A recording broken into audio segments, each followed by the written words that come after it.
সাল্লাম, যার শাফাআত ছাড়া কিয়ামতের মাঠে আমরা জান্নাতে যেতে পারবো না। সেই নবী রেখে গেলেন দিন ব্যবস্থা। তিনি বিদায় হজে বললেন, তারাক্তু ফিকুম আমরাইনি লান তাদিল্লু মা তামাসসাকতুম বিহিমা কিতাবাল্লাহি সুন্নাত রাসূলুল্লাহ। তোমরা পথভ্রষ্ট হবে না যদি তোমরা দুটো জিনিসকে আঁকড়ে ধরো, একটি আল্লাহর কোরআন আর রেখে যা রাসূলের সুন্নাত। আমরা যদি এগুলোকে আঁকড়ে ধরি, আঁকড়ে ধরতে বলছেন, এটা অ্যাডজেক্টিভ এখানে এখানে আপনার আমরের ছিল ব্যবহার করতে, আঁকড়ে ধরতে বলছে, শক্ত করে আঁকড়ে ধরতে বলেছেন। ও তাসিমু বিহাবলিল্লাহ জামিআ ওয়ালা তাফাররাক। এই কোরআনকে যদি আঁকড়ে ধরে আমরা যদি সামনে এই দুর্গমগিরি কান্তর মরু দুস্তর বারাবার হয়ে লঙ্ঘিত হবে রাত্রি শীতে যাত্রীরা হুঁশিয়ার। আপনি দেখছেন আমাদের আজকের এই সমাজে কোরআন পড়ানো হচ্ছে, যা বিগত রজব দিনে ফ্যাসিস্টরা করে গেছে, সেই কাজটা আজকে আমাদের সমাজে ঘটছে। আমরা এই দুর্গম পথটি অতিক্রম করতে গেলে আমাদের যে এলিমেন্টস লাগবে ইমানের বলে বলিয়ান হতে হবে। তা না হলে আপনি আনকাবুতে বলেছেন, যে বলছে আনকাবুতে সূরা বলছে আম হাসিবতুম আন তাদখুলুল জান্নাত, তোমরা কি এমনি জান্নাতে চলে যাবে? আল্লাহ দেখবে জান্নাতে যেতে গেলে ফালা ইয়ালামান্না নাসাদাকু ওয়ালা ইয়ালামান্নাল কাযিবিন।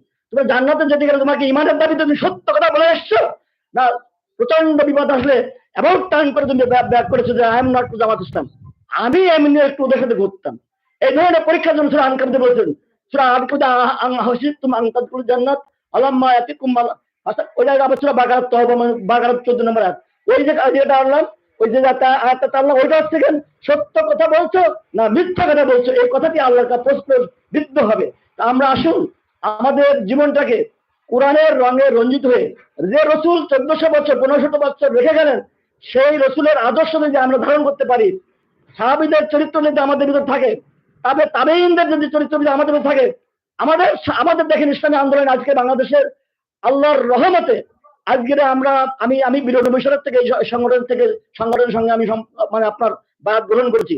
আমার প্রাইমারি বায়াতটা 1992 সেপ্টেম্বর মাসে। আজকে 2025 সালের আপনার মাসটা হচ্ছে মে মাস। এই মে মাস পর্যন্ত আমার জানা মতে আমার চোখ দিয়ে, এবং আমি কোথাও শুনাই অত জামাতে শুনলে একজন জামাতের কর্মী বা একজন রোকন তেনারা সমাজে অসঙ্গতি কোনো কাজ করেছেন, আলহামদুলিল্লাহ আপনার আল্লাহর কাছে শুকরিয়া আদায় করেন, এটা আমাদের গর্ব। তাহলে এখানে আমাদের যে সাধারণ সভা ডাকা হয়েছে, যারা প্রাথমিক সদস্য গ্রহণ করলেন তাদেরকে চরিত্র গ্রহণ করতে হবে কি দিয়ে? কোরআন এবং হাদিস দ্বারা। এই হাদিসটি যদি কোরআন হাদিস যদি আপনি আপনার জীবনটাকে করতে পারেন, অন্ধকার রাত্রে যদি আপনি লাইট না থাকে, তাহলে ওই পথ যখন আপনি ওই গিরিপথ যখন আপনি অতিক্রম করতে গেলে আপনার পায়ে আঘাত লাগতে পারে, গর্তের মধ্যে পড়তে পারবেন। আর যদি লাইট থাকে তাহলে আপনি ওই রাস্তা সোজা অতিক্রম করতে পারবেন। তদ্রু আপনার এই জীবনে এই কাঠিন্য পথটি অতিক্রম করতে গেলে কোরআন এবং হাদিসের যদি যথার্থ জ্ঞান না থাকে, এই পথ অতিক্রম করতে আপনাদের জন্য বিরাট ভাবে বাধা সৃষ্টি হবে। আসুন আমরা আসলে, আমার বক্তব্য অনেক লম্বা করতে চেয়েছিলাম কিন্তু আসলে পারবো না, সময় কিন্তু আমাদের পারমিট করে না। কারণ সময় সব সময় আমাদেরকে ধাবিত করে আপনি সামনের দিকে। আমি আমার বয়স ছিল যখন 15 বছর, তখন যদি আমি ইসলামী আন্দোলন করতাম তাহলে আজকে জান্নাতের একটা পরিবেশ আমি পেতাম। আমি যখন আসছি তখন হচ্ছে 42 বছর বয়স বা আরো একটু কম। তাহলে এই যে লং টাইমটা আমি পাস করলাম without Islam, it is our very bad. এটা একটা সিগনিফিকেন্ট ম্যাটার্স। আল্লাহ আমাকে সেই সময়টাকে এরকম দাওয়াতি পরিবেশ পাইনি।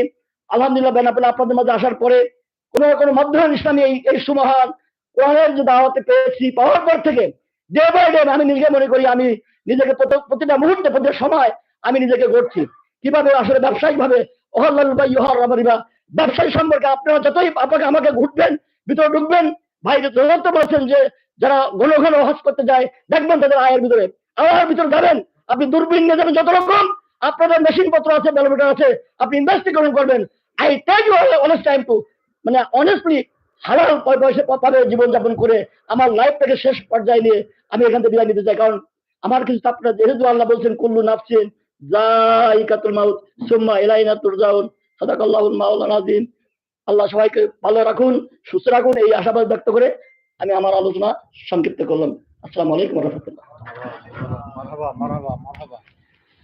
আলহামদুলিল্লাহ, আমাদের মদের ভাইকে অসংখ্য ধন্যবাদ। মদের ভাই অল্প সময়ের ভিতরে মানে খুব তাৎপর্যপূর্ণ কথা বললেন এবং খুব আগুন ধরা কথা বললেন। আসলে আমাদের প্রত্যেকের জীবনে আসলে আমরা আশা করি, রাসূলুল্লাহ সাল্লাল্লাহু আলাইহি ওয়াসাল্লাম বলেছেন